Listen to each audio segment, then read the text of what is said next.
My name is Rudy, and if there's one thing I've learned in 38 years, it's that dreams don't die when they're deferred. They whisper. Sometimes so softly you can almost ignore them. Other times so loud and persistent, they threaten to shatter the very foundations you've built your life upon. I grew up in a town where the sky was wide and the opinions were narrow.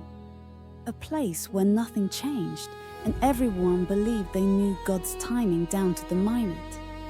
My parents were faithful, practical people who trusted God like they trusted the turn of the seasons.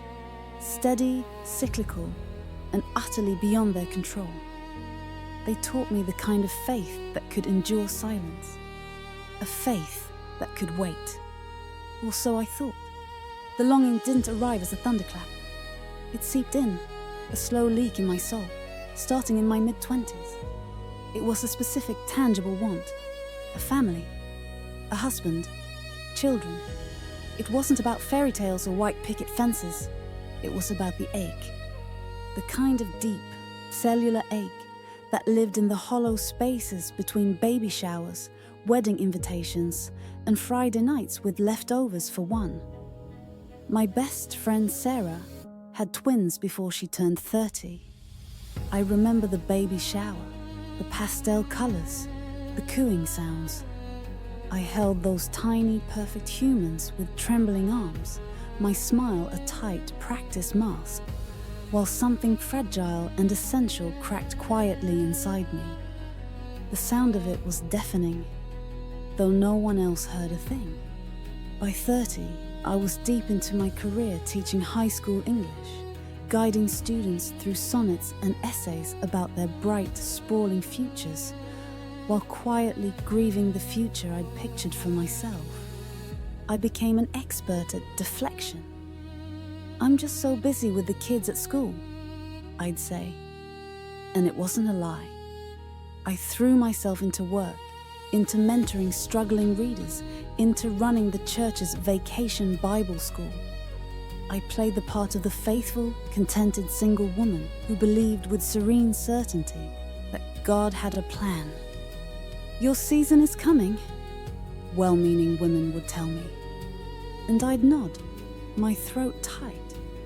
But privately, in the echoing quiet of my apartment, I wrestled with the question that haunted the margins of my prayers. What if this is it? What if the silence is the answer? And then there were the fantasies.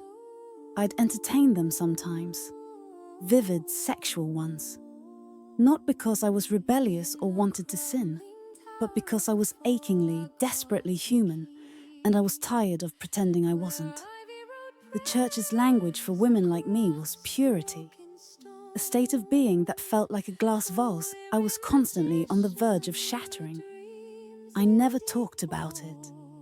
It wasn't the kind of confession you made at women's group. Not when everyone else was discussing toddler tantrums or marital spats, their glances at me tinged with a pity that assumed I had no such struggles. But there were nights, long silent nights, when the loneliness wasn't just an absence of sound, but a physical presence. It wrapped itself around me so tight I could barely breathe. Nights when I longed not just for company, for conversation, but for touch. The weight of a hand on mine. The solid warmth of another person beside me in the dark. Craving was a shameful, secret word in my vocabulary, and yet it lived there, whispered there, louder than I'd ever admit to another living soul. The breaking point came not as a single catastrophe, but as a glacial erosion of spirit. Year after year passed, a calendar of sameness, and then Daniel reappeared. My college sweetheart, the one I'd thought I'd married before he decided faith was a crutch and left for a job on the coast. He was back in town, managing his family's business, still magnetic, with a laugh that could disarm me in an instant, still faithless. Our paths crossed at the grocery store of all places, by the avocados. A casual catch-up over coffee turned into weekly dinners. He didn't mock my faith, but he didn't share it either. He viewed it as a quaint, harmless hobby. What he did offer was something I was starving for: undivided attention, affection, the tangible, flattering suggestion that maybe I didn't have to be alone. "You're waiting for something perfect," he said to me once, his hand covering mine on the table. The contact sent a jolt through me. This picture in your head of a pious husband and 2.5 kids. But what if what you need is just real? What if this is real? I didn't have an answer. My heart was a battleground. I wanted him, and I wanted God. And I hated that they felt mutually exclusive, two forces pulling me in half. I didn't sleep with Daniel, but my thoughts were already compromised, my prayers reduced to desperate, shame-filled bargaining chips. Just let me have this, God. Just a little warmth. Just don't make me go back to the silence. I can't bear the silence anymore.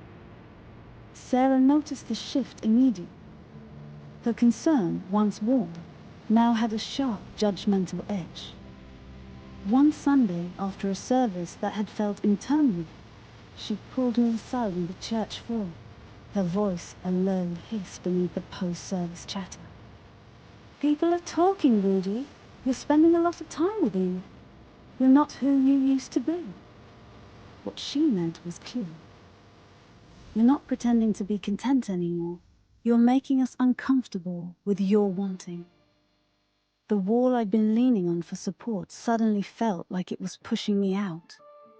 The rumors spread, not as malicious lies, but as prayer requests offered with concerned frowns. I stopped going to church. The weight of their collective gaze was too heavy. I withdrew from everyone, even from Daniel. Not because he left, but because I finally did. Something in my spirit, a stubborn, surviving ember, knew that what he offered was a counterfeit comfort, a cup of salt water that would only deepen my thirst.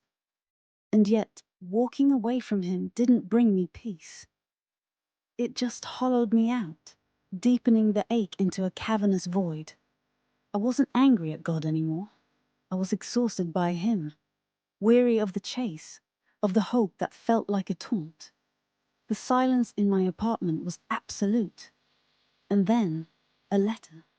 It was on thick, creamy paper, the kind nobody uses anymore. The handwriting was elegant but shaky, each letter formed with deliberate care.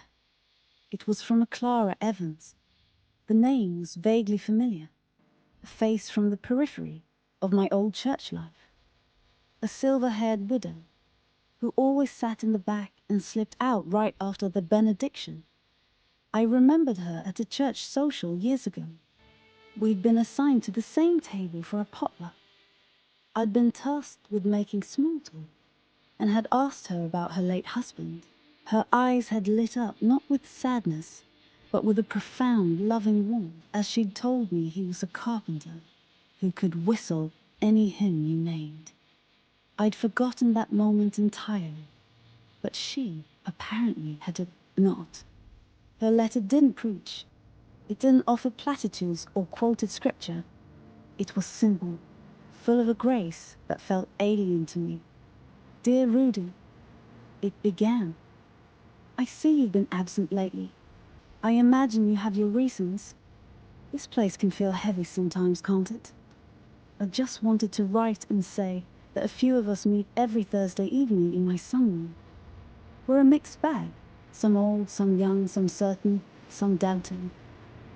We don't have any answers. We just try to be honest. We drink tea, and sometimes we cry. Come as you are. No need to call first. Clara." I held that letter for a long time. It felt like a lifeline, thrown into my solitary ocean. For a week I debated. It felt too random, too kind. What did she want? But the alternative was the suffocating silence. So I went, hesitantly, My knuckles hovered in front of her bright blue door for a full minute before I knocked. The woman who opened it was smaller than I remembered. Her face a roadmap of gentle lines, but her eyes were the same, bright, kind, and deeply knowing. "Rudy," she said, not as a question, but as a statement of welcome. "I'm so glad you found the place. Come in, the tea's just steeped." The sunroom was exactly as described, warm, filled with plants, and occupied by 4 other women of varying ages. They didn't swarm me with questions.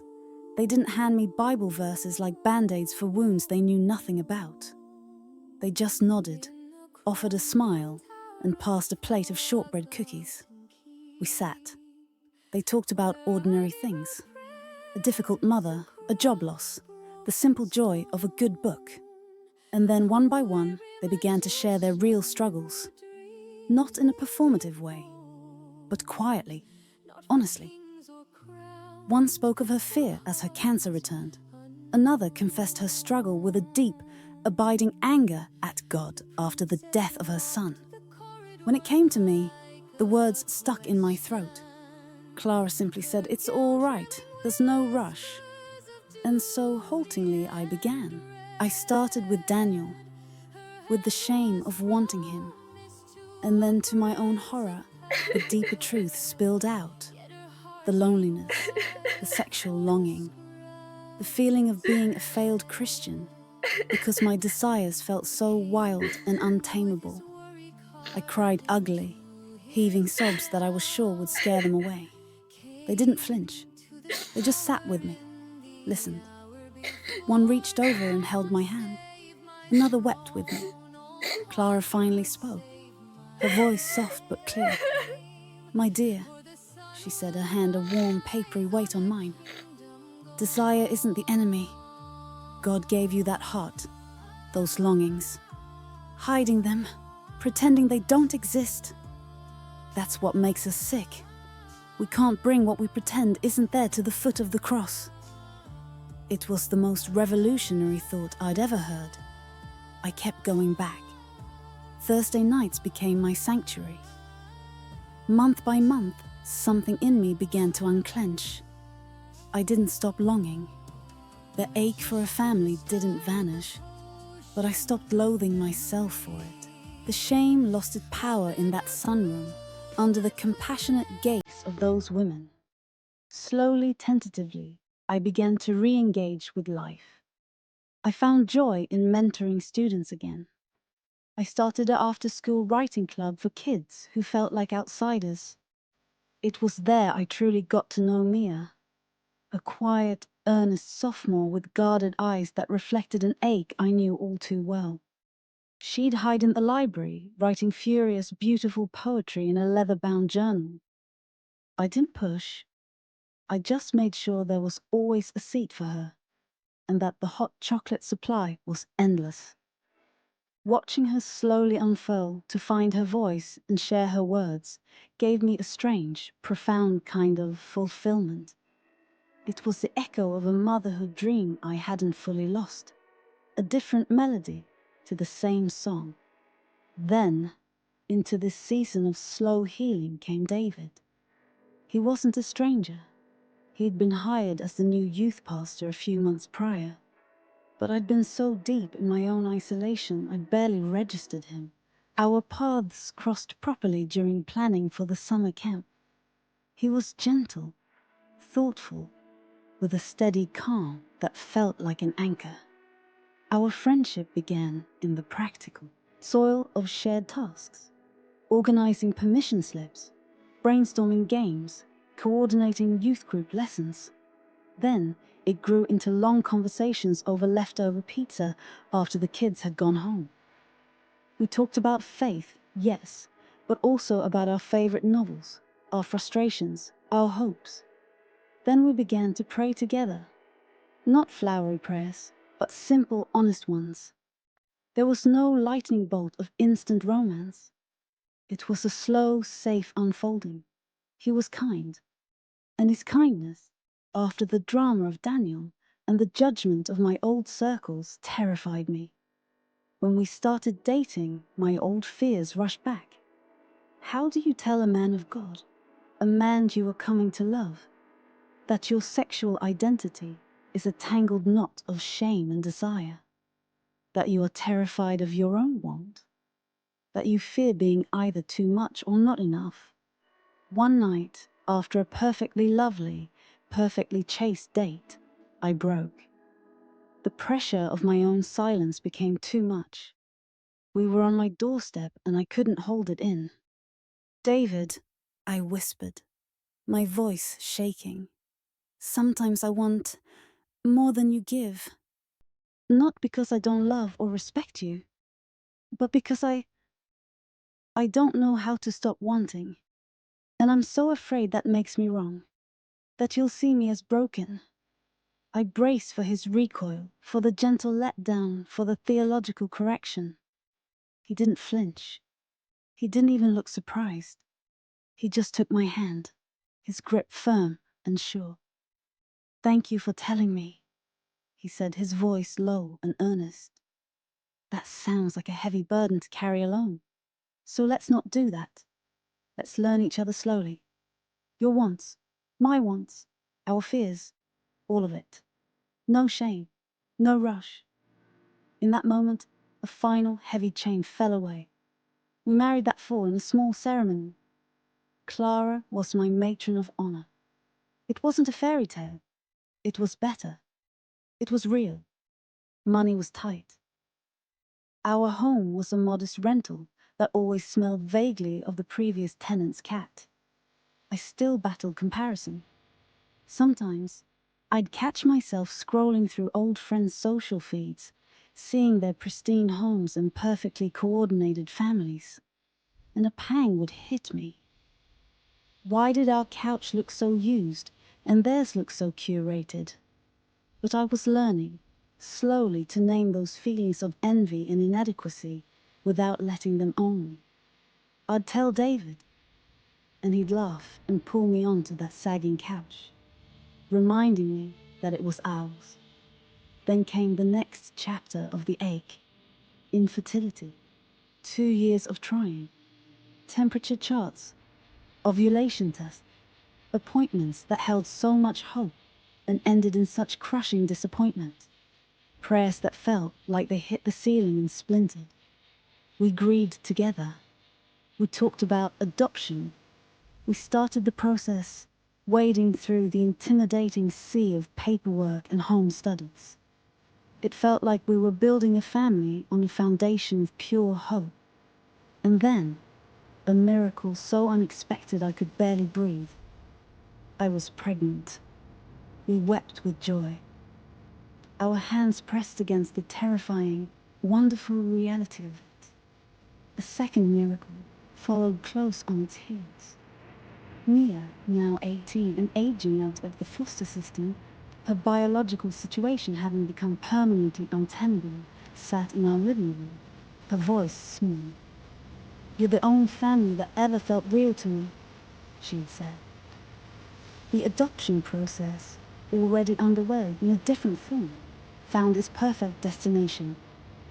Our family was growing in two impossible, glorious ways. But the journey wasn't over. Pregnancy changed me. My body, once the private battleground of longing, became a public battlefield of creation. It was brutal and beautiful. I didn't bounce back. I sagged. I scarred. I felt stretched in every sense, physically, emotionally, spiritually. And intimacy with David, it changed too. My hormones were a roller coaster. Some days I didn't want to be touched at all, overwhelmed by the physicality of motherhood. Other times, a raw, powerful need would well up in me, a desire to reconnect with him, to be known as a woman, and not just a vessel. But I couldn't find the words. The old script of shame tried to rewrite itself. I feared he'd think I was too forward, or worse, that I was not the woman of God he thought he'd married. There were nights I pulled away, not because I didn't love him, but because I didn't know how to love myself in this new, unfamiliar skin. I don't know how to be this version of myself, I confessed to him one night, tears soaking into his soft cotton shirt. I'm a mother, but I feel like a stranger. I'm your wife, but I feel like I'm failing you. He held me, his hand making slow circles on my back. Neither do I, he whispered into my ear. But I'm not going anywhere. I want all of you, Rudy. The joyful parts, the aching parts, the mother, the wife, the woman who is still learning how to speak her wants. Especially her. We'll learn this together too. Today, at 38, I stand in the beautiful, chaotic mess of our living room. Thomas, our miracle son with David's calm eyes, is heavy and warm in the crook of my arm, chewing on a TV remote. Across the room, Mia, our daughter, by choice and miracle, is on the floor, trying to teach our goofy rescue dog to roll over, her giggles ringing through the house. Our life is loud, cluttered, and gloriously imperfect. I still have bad days. The green-eyed monster of envy still sometimes whispers when I see a pregnancy announcement. The old ache for a simpler story still visits. But I no longer see those things as spiritual failures, as evidence that my faith is weak.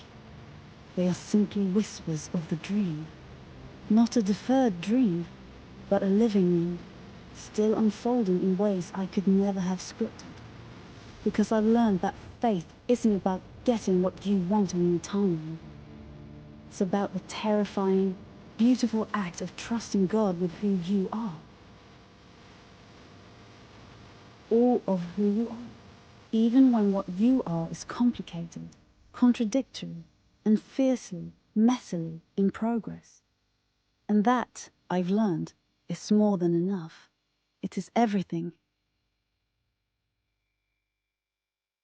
Some stories end loud, with sirens, shouts, or a slamming door. Others end quietly, like a candle burning out at dawn. But all of them leave something behind. A question, a scar, a prayer. I fold this one away, not to forget, but to remember that even in the ashes, God still speaks. Until next time, my name is Gilbert, and I am the listener.